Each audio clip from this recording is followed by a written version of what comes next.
efficiency is no longer nearly as important when you consider how you itemize, because you have your backpack, you have a TP slot.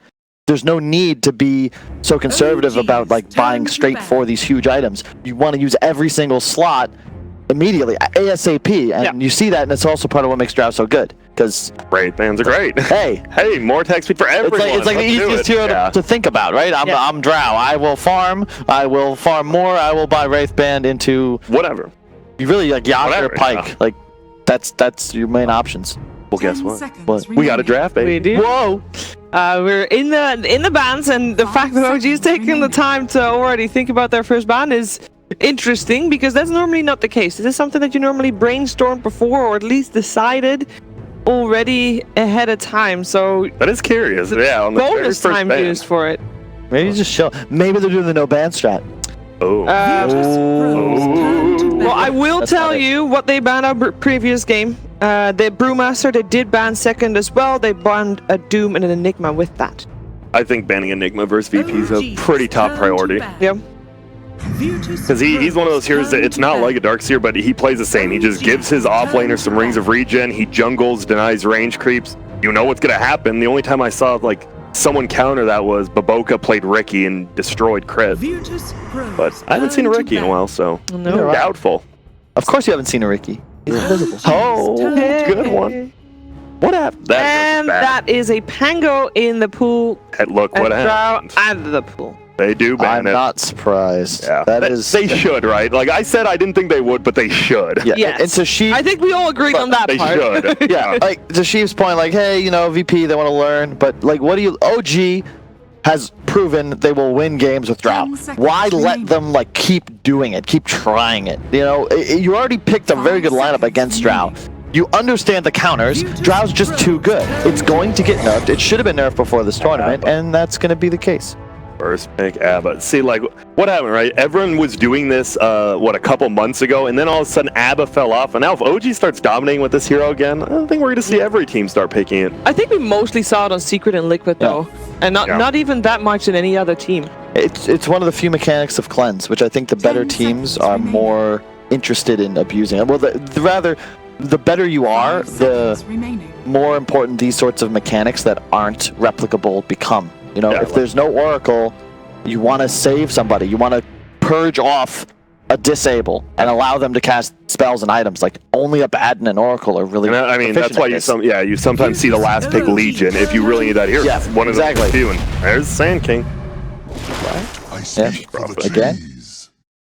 I mean, it's a strong opening. No one, like, even though they lost with it, it's such a strong opening. Sand King is the Sandstorm damage is just so insane. You have one of the best initiates in the game, and your ulti, you can solo kill quite a few heroes in the game. And Nature's Prophet's Nature's Prophet. 10 seconds remaining. If you're OG, I think you might want to go Ember here. This early? Yeah, I think Ember is still one of the best heroes in Dota 2. Excellent synergy with the Abaddon. And I think it's getting banned second phase by VP, especially when you have Sand King and Furion. Furion cannot play Dota against Ember later on in the game, and Sand King just gets rooted, and you're not even able to stun out. It will be the Pango instead.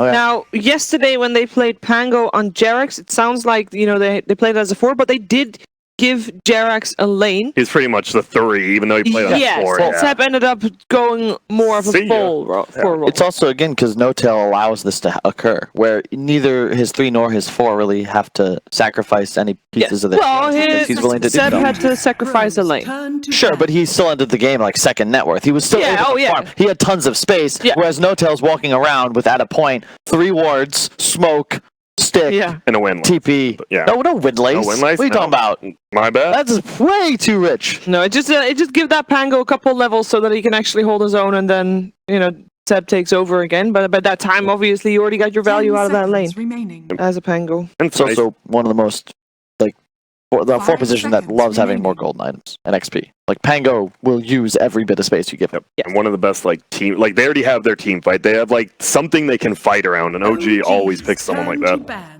But not to mention that you can also still play Pango somewhere else. It's not, per se, a Jerax hero here. So the flex pick It's always As nice. you will. It's always great. Even if you're like 99% sure, you never know. Like, we thought the Nature's Prophet would be core last game, and it wasn't, and I think that actually was a pretty big mistake. I could see him switching up this game. I was going to say, both Fan King and Nature's Prophet are both of the same caliber in terms of 10 flexibility. seconds remaining. Both want farm, but who knows how they get it. Yep. 5 seconds And who knows when they remaining. get it as well. Because it could also still be the Nature's... I mean, Nature's Prophet can be 3, 4, or 5. That's the thing. Like, they haven't... Like, last time they showed the Oracle, and then you're like, well, we know, obviously, Solo's going to play that. But here, we know he's one of the best Nature's Prophet players, too. You know, I still like Oracle, though. Like, as a saving support, and I thought Solo had a good game on it as well. The problem with the lineup, with the way it was executed, was that they're 3-4-5 with no epicenter, which was used often for pickoffs. Mm-hmm. There's no sustained damage from those heroes. It's a bit of burst, but you run out of gas. You stun, you throw out your Oracle combo, and that's it. Yeah. The Prophet ult lands, like, there's nothing else coming out of these heroes. No one was having a poor game. We discussed why Spectre had next to no DPS output as well, because there's no diffusal, everyone's stacked up, the desolate damage is irrelevant. So the VP lineup would cast all their spells, and if nobody's dead, well, what now? Yep, Abba Necro. But they ban... I would not hate a Necro ban right now from VP. I think the sustain is insane, right? You don't think? You think Yeah, it'd but be too I much? feel like it's 10 more that seconds the remaining. Drow activates the Necro. I don't think it's as... it's just not as fearsome without the Drow. You guys said previously that you're going to see an Ember band at this stage, but... Whoa, I think guys! Well, I said that. That was me, and I Sorry, stand by it. sorry, I God. think that it's a mistake to leave Ember in the pool unless you've got... unless you're baiting it and you have answers for it prepared for your 3-4. I think it's a sick pick for OG with their 4th pick. I just think it's underrated. The slight 10 max seconds build remaining. does way more damage than people realize. When you have phase drums and maxed out, 5 it's seconds nuts. Yeah, remaining. it's too much. I It's think like VP 200 plus damage on every hero, every slight. I think VP would swap it up, though, and then you do Pasha Nature's Prophet, and you just do, like, Brown Boots Orchid, which we've seen before. But then you just buy Yules on the Ember. You go drum do. Yules or something. But you have to win your lane still, and he did last game, kind of, but it requires more middle. I like Nature's Prophet 3 a lot more versus Ember than that 4 we saw. They also left Shaker in the pool. Yep. That's very interesting to me, and I could see a Tops and Pango come out like that. I just don't know about True. giving OG Shaker when Jarex has proven like it's just such a good hero for them because he roams mid so effectively. There were multiple kills they landed just because he had some sick fish. And you win a lane, because you just block lane at the beginning. Yeah, Like, there you that go. hero is just the best hero at 0 minutes. More stuns. But because you have the Pango, which has a possibility to beat Jarex's hero, do you really want to be banning out something that you might not even... Like, that might not even have been a position that they still needed? True, but I mean, that's the thing, right? That's why they pick it, because it confuses them as well. And you see a lot of time here, that 3rd pick always. They go Phoenix, all right. Yeah, anti-team fight. It's the similar concept to when people pick it against Undying, where Pango is going to be this crazy sick team fight controller. The roll in, pretty much impossible to stop. Yeah. And you just drop egg now. And now no one else wants to go in. Exactly. It just throws down a counter to the huge team fight potential of OG's Still, lineup. we always see Pasha or Roger play the Phoenix too, so they still mix it up. And I mean, Abba, Pango, neither of these two are ever going to hit the egg, so it's just a decent pick. The thing is, Abaddon can cleanse off the spirits, though, and then whatever his core is will be able to kill the egg. And I'm still not sold on it as a selection here. I also don't... You're not a Phoenix fan? Not a fan when you have Prophet, specifically. It feels like your whole draft on VP now is super susceptible to any sort of high reach that OG loves to abuse, right? How many times have we seen them play Ember, PA, Spectre? Like, this is their bread and butter. And you have a draft that is incredibly susceptible to those sorts of heroes. True, but it feels like, right, VP played the last game where we want to win our lanes and just win it again. It feels like that's kind of what they're doing again, but it failed last time, so. I think it's likely that we'll see a solo Prophet at this phase, and I think it'll be a core Phoenix. I like core Pasha Phoenix plays more. the most, me too. Yeah, and he also has the most Phoenix games, I believe, in all Dota 2. That's pretty good. When he first joined VP, I remember someone going through his stats. It was like 1400 plus. He's played a lot of Phoenix. You think he does a sick Phoenix impersonation? Yeah, that's exactly. Like I thought it was in Dota 2 in the game. The voice actor's here. Oh my goodness! Wow. And now You talked about it, that long range, that PA. it's like, hey guys, we need to get onto the back line and kill them, because if we allow them to just cast their spells freely, we'll lose. They immediately go PA. I wouldn't be surprised to see a mag immediately and an OD in response. I am not sold. It's a great counter to the Abaddon, though. It also means that if the PA, PA now can actually kill the egg because it doesn't matter where you jump to, you still get the attack speed. And now you can put the PA under so the egg will go off. Like, it doesn't matter who is hitting it most at that point, you can make it go off. And I think the duration works out properly so that you can actually hit it right after they come out. I can agree. I'm just concerned that PA with a mag would skip Battle Fury, get Deso BKB, and all of a sudden your entire draft can no longer touch him. Sure. And once again, VP just they're never going to take Roche. Well, you see OG, they have one hero, and that's all you need. You have a PA, yep. And I'm so nervous because you have this Phoenix Sand King that fights well around Roche. Oh wow! But you'll never be able to take it. And there it is, the Mag PA. And look, OG, credit to them. Like, it's been the same concept since TI, and it works. It works. Like they take some time to figure it out. AKA wait for Anna to quit vacation and come back to come play some Dota. Makes it a little bit easier. I mean, the one problem is here, you do have a Magnus Pango. Like, either of them kind of waste their ulti. Then you have, like, this Abba PA who do have low cooldowns, but you could just get run over by Phoenix Sand King. Like, you probably won't win a team fight unless you disengage perfectly. That's the concern. Also, it's a lot of single Seb target. Magnus or what? Huh? Yeah, I think it's a Seb Mag. Yeah. It could be a Thompson Pango. I'm not sure. What's the matchup like mid? Well, I can tell you, however, that OG, when they faced EG, they had an Ana PA, a Thompson Pango, a Seb Mag, not the same support duo, but there was still saving support. There was an Oracle. Yeah. Their final pick was a Tusk at that point. But it was that combination. They did lose, though. Yeah, I mean, the Tusk, I was talking to a couple players. The Tusk ruined their draft. But it's not surprising, right, that they're still using the same core concept. They're just placing, they're changing up the foundation a little bit and ensuring that maybe their finisher will change up. Because this is a similar scenario where I think their draft is solid, but if they were to go something like a Tusk and core Mag Pango, I would be a fan. Grimstroke instead.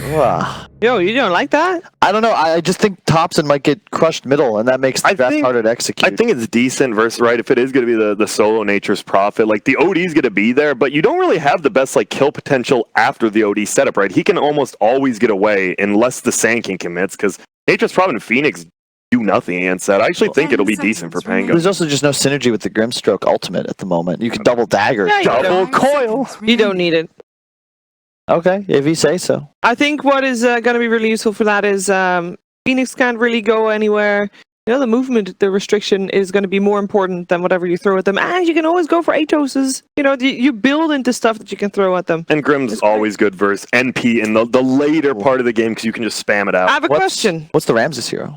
Ramses Zero is about to be decided. I have a question. What is it? Hurry. All right. Seconds. Soulbind is on 2 targets. There's a dagger, but the dagger talent is already with the 3 daggers. Do you throw 6 daggers? No, I don't think you so. do not. Oh. I will guarantee that. That's a shame. I think. I hope. I'm sweating now. I could see Viper come out, or maybe some break mechanic versus PA is always excellent. Anti-BKB. Ember Spirit. Ember Spirit. I'm concerned, guys. Like it's going to come down to the PA, but a fat PA, you know, the lack of Roche taking potential in VP is a bit scary as well. I've just seen OG win this game too many times, where they get one good fight, they get an objective, they get Rashawn, and all of a sudden the PA is at a point where a crit kills anything, and it's so tough to play into that sort of style. I'm torn. You're torn. That's already a good sign for you guys at home, because that should be an even game. All right, panel, let's hold hands and think.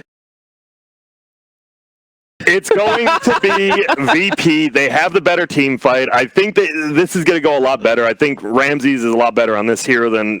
the Spectre is just so slow, and I love watching Ramses play a lot quicker. Yeah. I agree with you, but I will say I think VP about 57-43. I would probably go OG 54-46. So pretty even. You know, if you do the cumulative math. True. And what would that math be, Shiva? I do not know. I do not care. I just want to watch some awesome Dota, and I'm sure you do too. So let's get that going for you. Let's head over to our commentary team of Fogged and Owen for game number 2.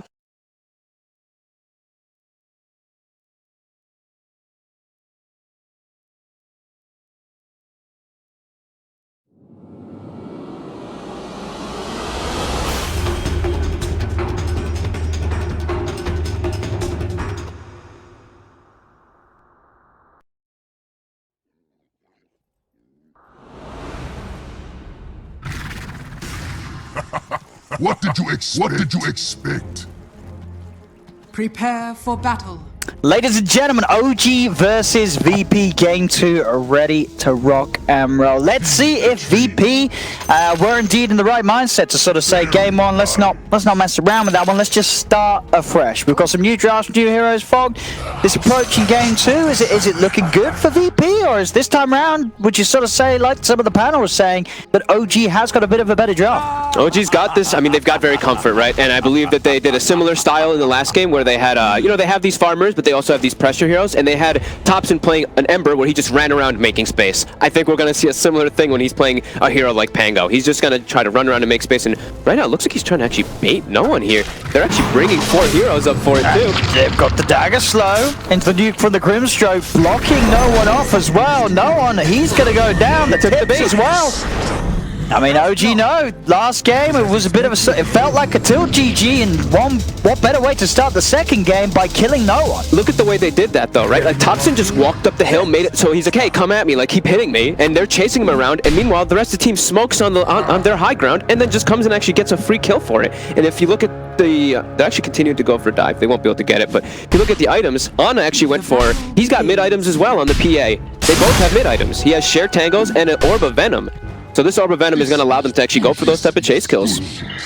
Cool. A little bit of a different approach. A little bit of a different change-up. And now they're running an aggro tri-lane with it. So Seb will be put alone down bottom. And they're actually going to be moving Ramses down there as well too. So, alright. So OG already getting some pressure and putting VP onto a backfoot. And they even get a D-ward in the mid lane too for Thompson now. So immediately get some extra regen for himself going. We did see what in the first game Seb was put on his own in a lane where there was a lot of kill potential between the two heroes on VP. Would you say they're pretty much the same here? I mean, I'm looking at what Sand King and an Ember, two heroes with lockdown. Seb does have to be a little careful, doesn't he, as the levels go up? Yeah, he at least has a mobility though, right? Sure. Like Necro, you have to walk. This one you can skewer, and they're both melee. So if you do actually get a pretty good skewer, you may be able to get a kill under the tower if they dive too far. Oh, up top, Pasha. Pasha taking quite a lot of hits there. Jarek's nearly getting it there with the right clicks. The attack slow from the spirits that Pasha had there did keep him alive. Solo. It's going to be a different situation. OG able to run him down and get a second kill on the board. And Notel dropping 2 HP. The trades can't get him. He's going to suicide. Ooh.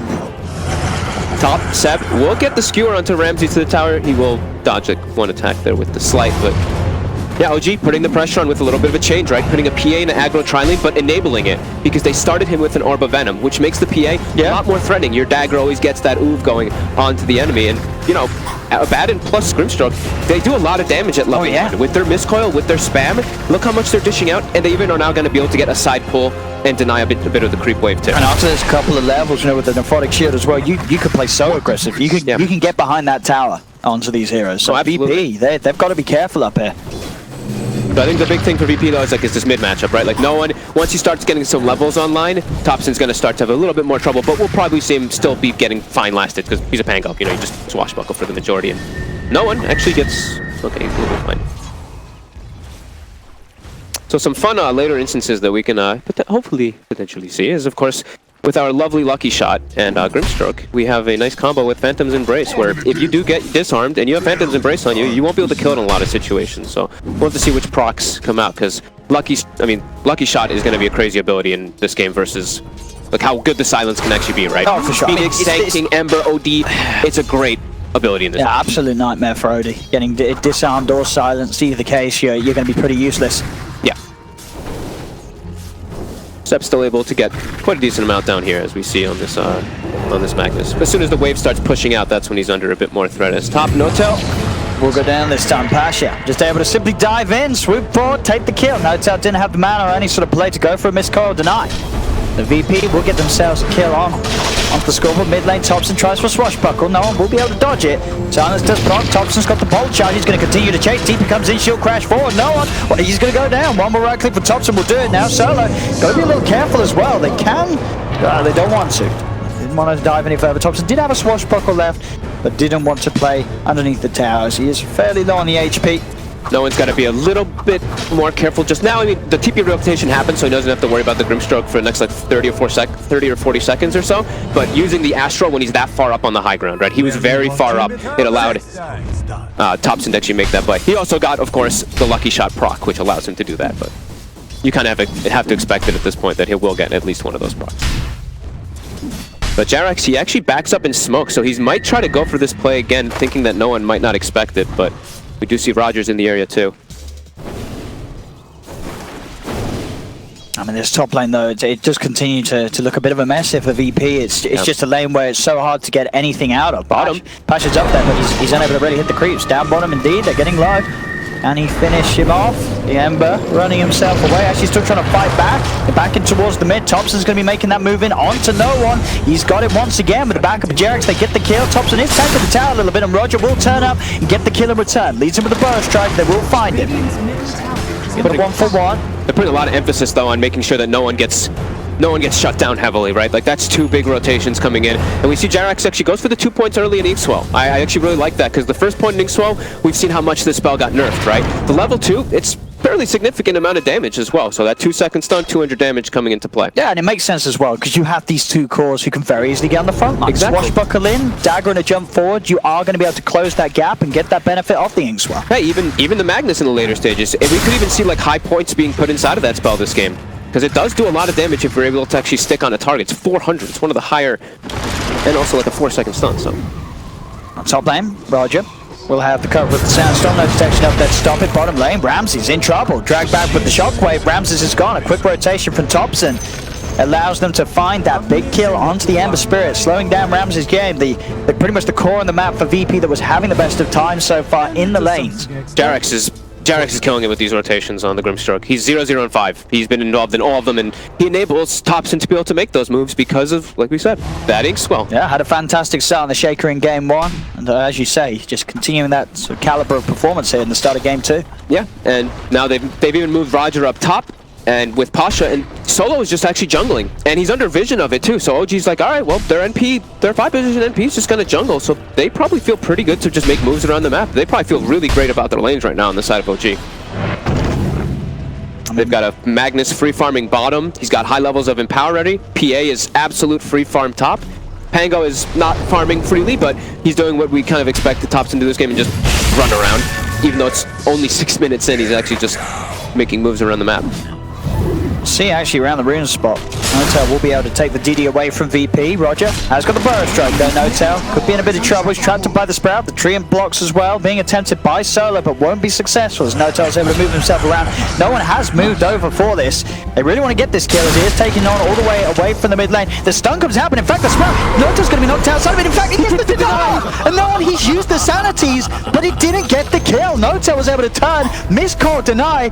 If that doesn't tilt no one, I don't know what will. Oh my, everything is going wrong for VP right now. Also bottom lane, they do the Inkswell plus RP combo and they just kill Ramses as well. They were trying to, they were trying to body block the Abaddon because they don't want to hit him. Because if you hit him, you're like, oh god, he's going to deny himself. So they tried really hard, but now there's no OD ult as well. They lose their Ember Spirit, who's not, he's farming okay, but he's getting punished down bottom. Already 2 deaths. They should get out of here. They've got 4 heroes and they will find it. They really need that. They're going to lose probably 1 hero here as Thompson will come in with the Rolling Thunder.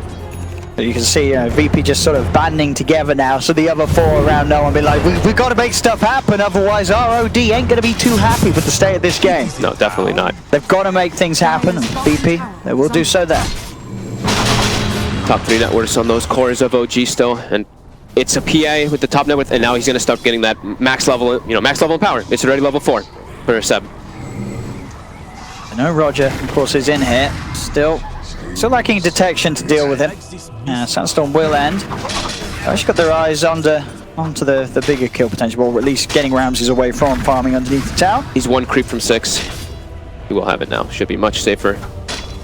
So the reliable stun on OG is still a bit, it's not really there, right? They have like the silences they can get off. The silences and the slows. It's a lot harder for them to actually just like get a straight stun. They just don't really have it in their lineup, except for that, like, the Magnus RP and the Rolling Thunder, of course. But then after that kill on Anna, Anna is now down on this bottom half of the map, a little bit safer. He has the Magnus nearby, so he can constantly play and farm with the Empower. They're just prepping for him. Right now, this is prep. He can just make his moves to the lanes, but his real thing is just get some levels so he can do Ancients. Because I've already been seeing OG stacking that whole left side. They have Ancient stacks and everything. In a bit of trouble. He's already used the dive, and with the Aphotic Shield on Anna, Anna could just move forward and take him down. That's Pasha gone. All right, well, Ana now level 6. Yeah, Ana not only getting farm, but getting kills as well. Set, he's going to get another one from here as he RP solo, drags him back. There is a burrow strike to momentarily hold Ana back, but he's still able to jump forward, chase down solo with the dagger. That's going to be another kill here for the PA. Roger has got the backup on Pasha back in the lane. And the cover of the Sandstorm still lacking the detection. So they will not be able to get that Sand King, but still, Ana's game. He's getting enabled in kills, and now Empower plus Treads, and what? I think they've got double Ancient Stack. Actually, not that much. Okay, double Ancient Stack and just double Hard Camp. I thought they'd actually stacked it a bit more. Maybe they missed one or two, because I saw Jarex was standing there for quite a bit. Ooh. Top play top, so he nearly got that. Ramses was playing on the edge of his seat. That was obviously got hit by the first swashbuckle. And yeah, just did TP out just before Topson had it back off cooldown, because that would have certainly been a kill on him, as he was sitting on very low HP. Ana, yeah, picking up these Ancients. This PA's game, it really is starting to skyrocket very early. And you can't feel good about this at all on the side of VP. You're playing versus a Magnus PA lineup that has now done incredibly well in the early game, and you can't actually put pressure. Oh, and it's a hero pick that does incredibly well against sort of your 3 cores. Yeah, and like who's going to take a building here on VP? They have the NP, but it's a 5-position NP, so them actually going to group up and take a tower is extremely difficult for VP. So them getting invasive plays to try to kill this PA that's just going to farm the jungle with an Empower is going to be so difficult. This is definitely problematic for VP. It should get Jarex in, as he is caught alone on the bottom lane. He has an ink swell, but won't get it off in time. So Pasha and Roger will be able to put a stop to the reign of the Grimstroke. They'll get themselves 3 bounties too, so that's nice. That's something coming there for VP, and they now have gotten themselves a closer in that gold. Gives them much needed space to Ramses. As long as they're making moves away from him on the map, he can farm a little bit on this Ember Spirit. Well, Topson is trying to go for Pasha. Pasha does have a supernova, but on his own can't really, even if he used it, would have probably still been taken down. Roger and Solar have Roger. Whoa! If he hits this Rolling Thunder, Roger's just straight up dead, and he will. He just rolls and gets the kill. Instantly comes out of the Rolling Thunder. He's been empowered, and he's got another swashbuckle. He should be able to chase this one down. Solar will try for the TP out. Thompson unable to get the swashbuckle play though. Goes for the swashbuckle, but not being sort of the space inside the sprout, it pushes him off to the side. So he won't find Solo. Solo can escape. Yeah, I mean, you'd have to imagine he clicks inside of it, but I guess there's like the sprout plus all the trees he there. Just he can't land in it. Yeah. That was pretty huge for Topson. Almost, I mean, he just forced so much rotation out of VP, giving more space for his team. As now top Ramses will jump to the Remnant and be okay. Look, but he's trying to turn around and fight back against this. You know, Seb doesn't have RP, of course. Was used just moments earlier. No one's getting space too. The OD, he has a Midas finished up with that double no, almost level 10 too. So, you know, they've gotten a little bit out of the map when they've been getting pressured so much from OG. Top, Ana, Inkswelled, Ramses. He didn't have a Remnant out. He only just put one out now, so nothing to be able to instantly jump to. And that means another death here on that Ember. Knocked out of the lane, knocked out of the game. And they're trying to get themselves some split push going down bottom, so they have brought Solo to at least start to hit the tower. But what we were talking about, you know, they don't really have the greatest tower hit. Kind of on both sides, but OG at least, you know, the Empower, which enables it. And soon to be a Desolator, you know. Soon to be a Desolator, indeed. That's going to help with the push. Yeah, pretty interesting build too for Topson. He's actually gone for a medallion, going for a Solar Crest build. That's definitely a different one on the Pangolier. Right? I actually haven't seen that. I mean, I guess it's just sort of feeling that the timing that they're hitting, he knows what, if he gets that, plus sort of the PA having a deso, people are going to die. I mean, very easily. Roche is definitely going to die very too. You get those objectives as well. Topson now will be chased. He's got the Rolling Thunder. Will be able to roll out. Now Ramses in trouble. Ramsey did go for the slide. I guess he didn't time the chains. Oh, he didn't have any points in it. Yeah, no points in it just yet. Still no points. So they'll still find Topson. They'll get him. And no one will get it, so that's actually just a gift. That's a smile back on no one's face for sure. Oh yeah, imagine. He's like top net worth again, almost level 12. Well, going to be approaching that level 12. And with that Midas, he is going to continue to rocket and farm. Okay. As long as he gets that space and doesn't end up getting caught out in lanes and sort of hitting the jungle as he is, he shouldn't be here. And we did actually see, I was talking about how we might see Jarex go for this max Inkswell build. He did. He actually went 4 points in Inkswell this game because he has so many targets he can throw it on. Not even having a point in his ultimate at the moment. So 2-1-4 on that Grimstroke.